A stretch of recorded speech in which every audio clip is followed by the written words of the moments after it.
মনোবীক্ষণ polyclinic, চিকিৎসার জগতে এক দশক। এখন এখানে সব বিষয়ে ডাক্তারবাবু এক ছাদের তলায়। ফোন করুন 7477799515 এই নম্বরে। ওড়িশা ফেরত শ্রমিকদের বিক্ষোভ বেলডাঙায়, বিধায়ককে সাথে নিয়ে বিডিওকে ডেপুটেশন পরিযায়ী শ্রমিকদের। কাজ হারানো শ্রমিকরা প্রশাসনিক হস্তক্ষেপ চেয়ে বেলডাঙা 1 নম্বর ব্লকের বিডিওকে ডেপুটেশন দিলেন বুধবার।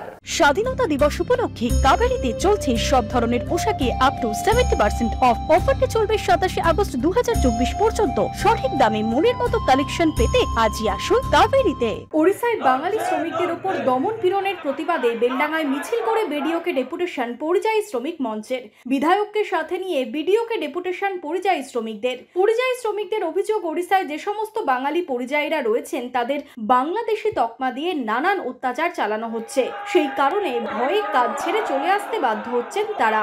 কি পরিস্থিতি, মানে কি হয়েছে, কি কারণে আপনার পর্যায়ে শ্রমিকদের উপরে অত্যাচার করছে? আর প্রবলেম হচ্ছে যে আমরা নাকি বাংলাদেশি, আমরা ইন্ডিয়ান থাকা সত্ত্বেও আমাদের এভিডেন্স কাজে লাগছে না। সমস্ত প্রমাণপত্র ইন্ডিয়ান প্রুফ দেখাচ্ছে ওদেরকে, সেই ব্যাপারটা কোনো অ্যাকশন প্রশাসন নিচ্ছে না, কিন্তু জনসাধারণরা কেউ নেই।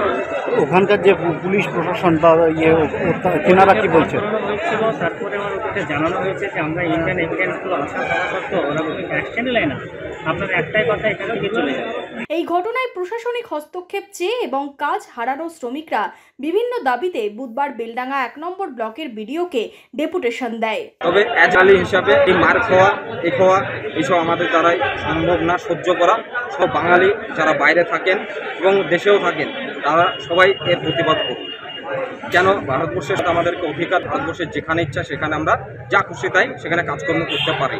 আর আমাদের স্বাধীন নেওয়া উড়িষ্যার লোকের রাজনৈতিক দলের অধিকারটা কে দিল, সেই জবাব আমরা চাই উড়িষ্যা সরকারের কাছে। যদিও বিডিও জানান শ্রমিকদের দাবি দেওয়া ঊর্ধ্বতন কর্তৃপক্ষকে জানানো হবে। যারা দীর্ঘদিন ধরে অন্যান্য জায়গায় কাজ করছিল আমাদের রাজ্যের বাইরে, তারা ফিরে এসেছে বিভিন্ন কারণে। তো তারা যেহেতু দীর্ঘদিন একটা কাজের সঙ্গে যুক্ত ছিল, সেই কাজ থেকে তারা আজকে বঞ্চিত। এই ধরনের অনেক পরিবার এবং অনেক লেবার আজকে ফিরে এসেছে। তো তাদের বিভিন্ন দাবি দেওয়া ছিল, সেই দাবি দেওয়া আমি জমা দিয়ে গেছি। এই বিষয়টা আমি সহানুভূতির সঙ্গে দেখছি যাতে দ্রুত সমাধান করা যায়, এবং আমি ঊর্ধ্বতন কর্তৃপক্ষের সঙ্গে কথা বলছি।